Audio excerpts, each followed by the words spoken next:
സാധാരണ ഒരു സ്ത്രീ അവരെ വെട്ടി നുറുക്കും അല്ലേ? നമ്മൾ ഈ സിനിമയിലൊക്കെ കാണുന്ന അങ്ങനെയല്ല. ഞാൻ മന്ത്രിയെ തൊട്ടില്ല, ആ സ്ത്രീയെ തൊട്ടില്ല.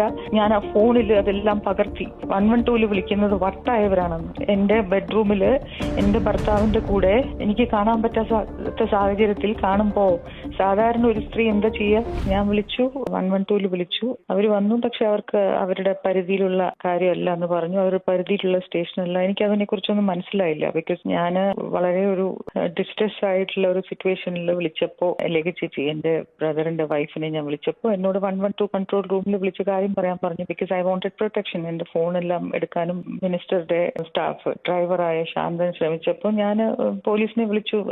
ലേഖ ചേച്ചിയെ വിളിച്ചു പറഞ്ഞപ്പോൾ ചേച്ചി പറഞ്ഞു 112 വിളിക്കാൻ. അങ്ങനെ വിളിച്ചു കഴിഞ്ഞ് പോലീസ് വന്ന് പുറത്ത് വന്നിട്ട് എന്നോട് ചോദിച്ചു മന്ത്രിയുടെ ആരാണ്? ഞാൻ ഭാര്യയാണെന്ന് പറഞ്ഞു കഴിഞ്ഞപ്പോൾ ഞങ്ങളുടെ സ്റ്റേഷൻ പരിധിയിലുള്ള licence but I need protection. എനിക്ക് വീട്ടിനുള്ളിലേക്ക് തിരിച്ചു പോയി എന്റെ സാധനങ്ങളെങ്കിലും അറ്റ്ലീസ്റ്റ് എടുക്കണം എന്ന് പറഞ്ഞപ്പോൾ ഞങ്ങളുടെ കരുതിയില്ല. അപ്പൊ ഞാൻ പറഞ്ഞു ഓക്കെ, ഞാൻ പിണറായി വിജയൻ സാറെ വിളിക്കണോ എന്ന് ചോദിച്ചു. അപ്പൊ അവർ പറഞ്ഞല്ലോ മാഡം വെയിറ്റ് ചെയ്യൂ. അത് കഴിഞ്ഞ് കുറച്ചു നേരം വെയിറ്റ് ചെയ്ത് കഴിഞ്ഞ് കഴിഞ്ഞപ്പോൾ പിങ്ക് പോലീസ് വരുന്നു. അത് കഴിഞ്ഞ് അവർ വന്നു കഴിഞ്ഞു. അത് വന്നു കഴിഞ്ഞപ്പോൾ മന്ത്രിയുടെ ഒരു സ്റ്റാഫ് പുറത്ത് വന്ന് പറഞ്ഞു, അയ്യോ ചേച്ചി പോലീസൊക്കെ എന്തിനാ ചേച്ചിക്ക് ഉള്ളിൽ വന്നത്? ചേച്ചിയുടെ വീടാണ്. ഞാൻ എനിക്ക് എന്റെ വീടാണ്. എനിക്ക് ഈ സാധനങ്ങൾ എടുക്കാൻ എനിക്ക് പോലീസ് പ്രൊട്ടക്ഷൻ ഇല്ലാതെ ഞാൻ ആ വീട്ടിൽ കയറില്ല എന്ന് പറഞ്ഞു. ഇല്ല ചേച്ചി വാ, ഉള്ളിൽ വാ എന്നപ്പോൾ പോലീസ് പിങ്ക് പോലീസ് പറഞ്ഞു മാഡം ഉള്ളിൽ പോകും, ഞങ്ങൾ ഇവിടെ നിൽക്കുന്നുണ്ട്, എന്തെങ്കിലും ആവശ്യം ഉണ്ടെങ്കിൽ വിളിച്ചാൽ മതി. ഞാൻ അങ്ങനെ വിളിക്കുന്ന ആവശ്യം ഉണ്ടെങ്കിൽ അത് കഴിഞ്ഞ് ഞാൻ ഉള്ളിൽ പോയി ഞാൻ പെട്ടിയെല്ലാം പാക്ക് ചെയ്ത് തിരിച്ച് എന്ത് പെട്ടി പാക്ക് ചെയ്യാനാ? 13 years of my life dare. എന്താണ് ആ ഒരു മാനസികാവസ്ഥയിൽ ഞാൻ എന്താ പാക്ക് ചെയ്യുന്നത്? എന്നാലും ഞാൻ എന്തൊക്കെയോ പെട്ടിയിൽ വാരിയിട്ട് I was in such a terrible state. ഞാൻ തിരിച്ചു വരുമ്പോഴേക്കും പ്രദീപ് അവിടെ വാതിൽ അടച്ചു കഴിഞ്ഞു, മെയിൻ ഡോർ അടച്ചു. So I was trying to open the door.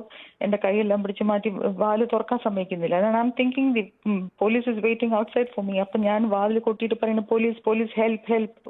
ഒരു ശബ്ദമില്ല, ഒന്നുമില്ല. അപ്പൊ ഞാൻ പ്രദീപിനോട് പറയും മര്യാദയ്ക്ക് മാറിക്കോ, എനിക്ക് പുറത്ത് കിടക്കണം എന്ന് പറഞ്ഞാൽ കേൾക്കുന്നില്ല. അവസാനം ബാക്കിൽ മനോജ് നിൽക്കുന്നുണ്ട്.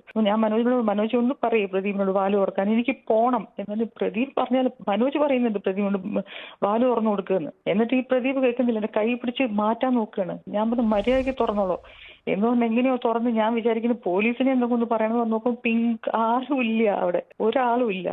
എന്നിട്ട് ഞാൻ എന്റെ ടാക്സി ഞാൻ വിളിച്ചത് അവര് അതിനെക്കാട്ടും പേടിച്ചു. മിനിസ്റ്റർ വീട്ടിലേക്കാന്ന് പറഞ്ഞപ്പോൾ ടാക്സിക്കാർ പോലും വരാൻ പേടിച്ചു.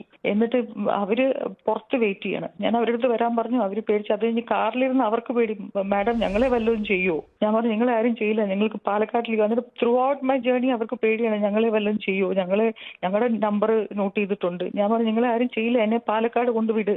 രാത്രി 2 മണിക്കാണ് ഞാൻ പാലക്കാട് എത്തിയത്. അത് കഴിഞ്ഞിട്ട് ഇതുവരെയ്ക്കും ഞാൻ ആരുടെ ഫോണോ ഒന്നും അറ്റൻഡ് ചെയ്തിട്ടില്ല. എന്റെ എന്തുകൊണ്ടാണ് ഇപ്പൊ ഞാൻ സംസാരിക്കുന്നതിന്റെ റീസൺ മന്ത്രി ഇപ്പോൾ മിനിസ്റ്റർ ചോദിച്ചു കഴിഞ്ഞപ്പോൾ പറഞ്ഞു 112